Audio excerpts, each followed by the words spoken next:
Welcome back to another wonderful and just beautiful edition of Veggie Mike Ellis out there in the Instagrams and the YouTubes and the Rumbles. Check it out. I just painted my bike. How nice is that? That's just groovy. Anyway, today I want to talk to you about, so you've been watching my videos, you just think that you totally just agree with me and you're ready. You're going plant-based. All right, you want to eat a plant-based diet. Maybe it's for my health. Okay, so let's talk about how do you stick with it. So you listen to me, you believe me, and you're doing it, right? How do I stick with it, Mike? How do I eat plant-based? How do I do it? And how do you do it? Okay, so some rookie mistakes. So today I want to talk to you about rookie mistakes of people who ate a plant-based diet. You've heard the stories, and I couldn't do it anymore. Oh. Okay, so rookie mistake number one, caloric deficit, okay? When you eat plant-based, you need to eat more food. You need to eat more food, higher portions. Plants have a lot of nutrients. Plants have fiber. Animal products have no fiber. Plants have, they don't have any saturated, but they have some saturated fat depending on what you're eating. But they have no LDL cholesterol. But they're less filling in a sense that they're less fat in there. But you need to eat more because they have lower calories. So you need to increase your portions. Don't be afraid to eat more food. Even when you're trying to lose weight, eat more food, especially when you first go plant-based. Eat more, bigger portions.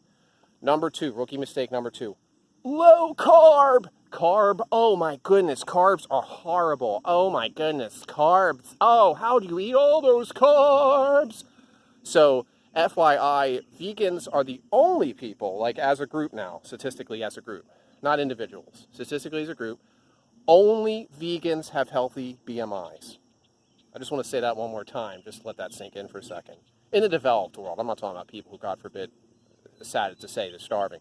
I'm talking about in the, where people have access to food and nutrition. Vegans are the only people who have healthy BMIs. There's been studies done on this.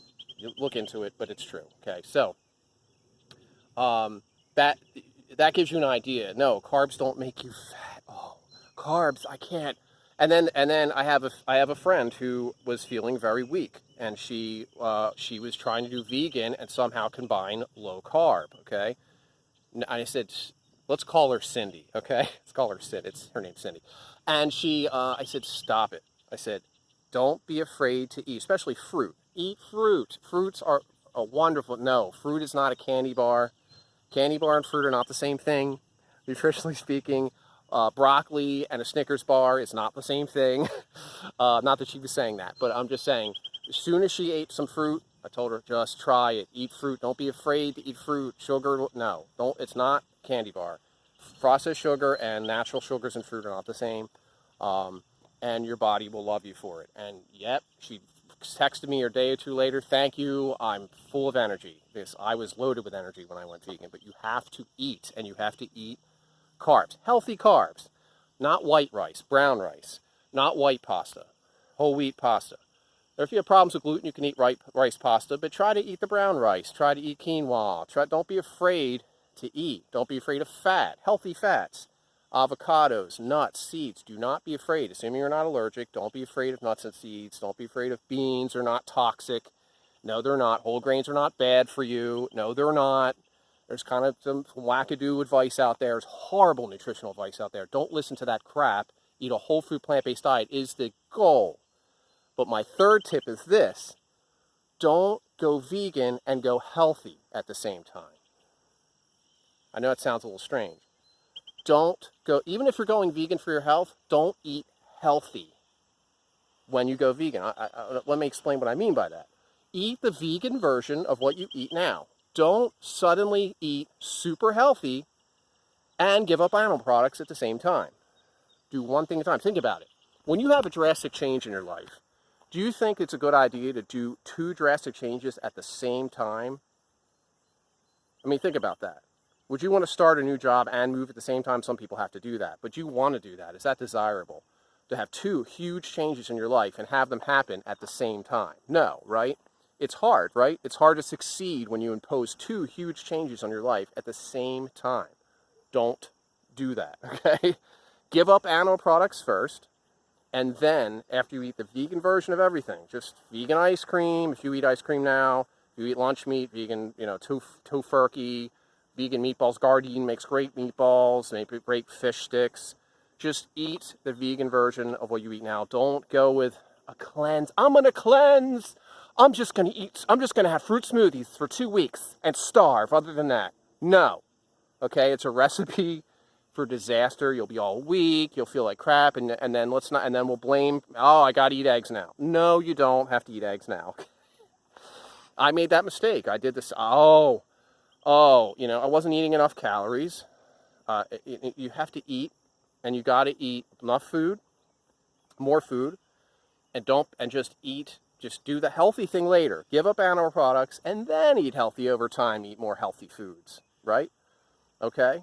So those are my 3 kind of nutritional advice, okay? But what about the social stuff, right? Like, what about the social implications, right? You have to deal with this huge change, and you're facing a world that isn't vegan for the most part. You're going to grandma's house, and, the practicality, right? And dealing with it. Well, first of all, you have to have the gumption, the fortitude, right? You have to have the guts to stand up and say, no, I'm not going to eat that turkey at Thanksgiving. Here, turkey and Thanksgiving, turkey and, mashed potatoes with butter in it here in the United States. This is a huge thing. Going to grandma's house and grandma has turkey and you're going to say no. Well, how are you going to do that? How are you going to stand up to that and the social pressures and some of your friends, not all, but some of your friends and family are going to be total dicks about it, okay? They're going to be total dicks. I'm just warning you. All right? Even if you're doing it for your health, they're going to be dicks. I'm just telling you, they're going to be dicks. I don't know why. I don't know what the deal is. I mean, I have some guesses I'm not going to get into, okay? So what's that? Like, what do you do for that, right? What's the tip for that? So I've been talking about a plant-based diet, right? Whatever your motivation is. If your motivation is not suddenly not really your health, it's actually animal rights. And hear me out for a moment, okay, when I say that. Watch yourself some documentaries. Watch Dominion. Watch Earthlings. Watch some documentaries. Or just watch some slaughterhouse footage. If you want to stick with a plant-based diet, face the reality of what animals are going through. Face it. Face it. Accept it. Right? Thanks, plane. Thanks for that. Accept the reality of what animals are going through, okay? They're putting babies in grinders. Just FYI, babies going in grinders in the egg industry in the billions. Billions with a B every year. Male chicks because they don't lay eggs. This is just a fact. They're slicing babies' throats open. This is a fact. They're babies when they kill them for food because their flesh is nice and tender when they're young, okay? We're eating babies. So when you face the fact that we're eating babies, boy, that'll put a chill down your spine. That'll help you stay plant-based. When you see a dead baby lying on the table and you picture the baby's face, boy, that'll help, won't it? Right? That'll give you the intestinal fortitude to say, no, you know what? That's a baby. At least in your mind. You don't have to tell grandma she eats babies, okay? Don't tell grandma she eats babies. That's mean, right? But it is. So turkey, for example, they live to be 10 years old, okay? When we slaughter them, they're 2-month-old babies. It's 8 weeks old. And even on the humane turkey farms, at 8 weeks old, okay? They would have lived to been 10 years, like a dog. If we were slicing open puppies, throats open at 2 months old, what would you say to that? Would a puppy lay in there on Thanksgiving? Would you eat the puppy? No. Well, then you wouldn't eat the turkey, okay? So to stick with a plant-based diet, actually go vegan and face the reality of what animals are going through. And that'll actually give you the courage. When you know something's wrong, it's not that hard, is it? Right? It's not actually that hard. If you lived in a world of people who ate cats and dogs and you went to people's houses and they were eating cats and dogs, would you have a problem saying no to eating cats and dogs? Would that be so hard for you? Would it be a big sacrifice? Think about that. How hard would it actually be? Because when you face the reality of what we're putting animals through, that is what we're doing to them. Think about it. What's this moral difference between cats and dogs and cows and chickens and fish and whatever? Think about that. What's this moral difference? It's our perception. Well, I could perceive that certain groups of people are inferior to me. If that means I can oppress them? No. The perception of the oppressor does not give us the right to harm the victim. Just think about all these things, okay? That's, the nutritional advice is great. But if you want to stick with this thing, actually go vegan and face what the animals are going through. Thanks for watching. Have a great day.